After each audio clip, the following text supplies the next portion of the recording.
आज हम फिर हाजिर हैं महाभारत से जुड़ी एक रोचक कहानी लेकर। महाभारत, जिसके बारे में हम सब जानते हैं, पर हम में से बहुत कम लोग होंगे जिनको कीचक वध के बारे में पता होगा।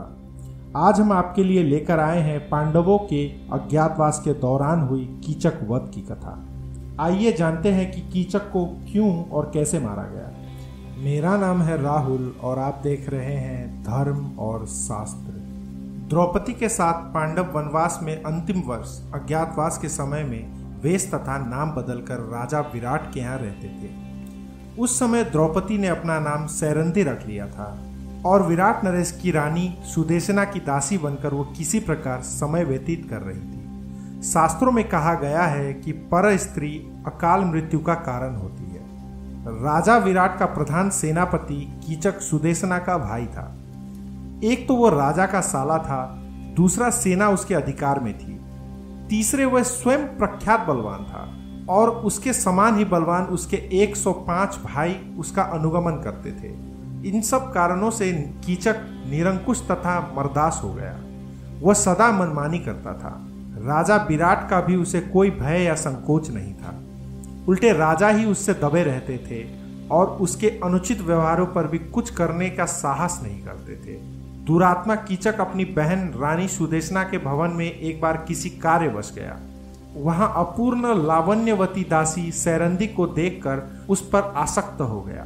कीचक ने नाना प्रकार के प्रलोभन सैरंधी को दिए। सैरंधी ने उसे समझाया, मैं पतिव्रता हूँ, अपने पति के अतिरिक्त किसी पुरुष की कभी कामना नहीं करती, तुम अपना पाप पूर्ण विचार त्याग दो। लेकिन कामत कीचक ने उसकी बातों पर ध्यान नहीं दिया। उसने अपनी बहन सुदेशना को भी तैयार कर लिया कि वह सैरंधी को उसके भवन में भेजेंगी। रानी सुदेशना ने सैरंधी के अस्वीकार करने पर भी अधिकार प्रकट करते हुए डांट कर उसे कीचक के भवन में जाकर वहां से अपने लिए कुछ सामग्री लाने भेजा। सैरंधी जब कीचक के भवन में पहुंची तब वो दुष्ट उसके साथ बल प्रयोग करने पर उतारू हो गया।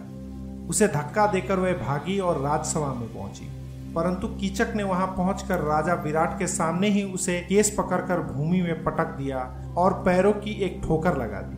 राजा विराट कुछ भी बोलने का साहस न कर सके। सैरंधी बनी द्रौपदी ने देख लिया कि इस दुरात्मा से विराट उसकी रक्षा नहीं कर सकते। कीचक और भी घृष्ट हो गया। अंत में व्याकुल होकर रात्रि में द्रौपदी भीमसेन के पास गई और रोकर उसने भीमसेन से अपनी व्यथा कही। भीमसेन ने उसे आश्वासन दिया। दूसरे दिन सैरंधी ने भीमसेन की सलाह के अनुसार कीचक से प्रसन्नता पूर्वक बातें की और रात्रि में उसे नाट्यशाला में आने को कह दिया। राजा विराट की नाट्यशाला कन्याओं के नृत्य एवं संगीत सीखने के काम आती थी।